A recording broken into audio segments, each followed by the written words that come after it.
Hola, bienvenido a tu lección de pronunciación. El sonido que practicaremos hoy es este. ta,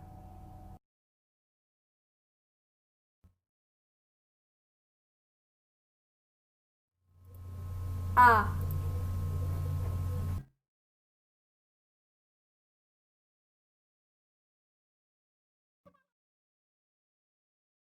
Algunas palabras en las que puedes identificar este sonido son bad,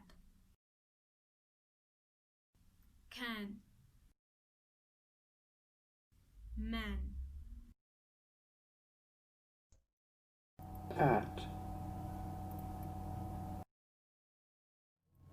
A,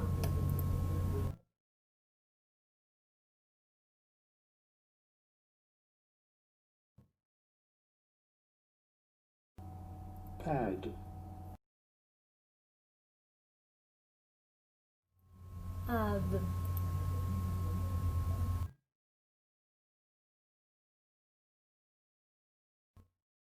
Este software te ayudará a saber si estás pronunciando de manera correcta.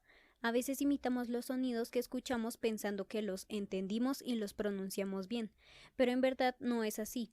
Si quieres saber si estás identificando correctamente los sonidos y produciéndolos de manera satisfactoria, descarga el software en versión prueba. Cuesta solo $1. Te espero en la próxima lección.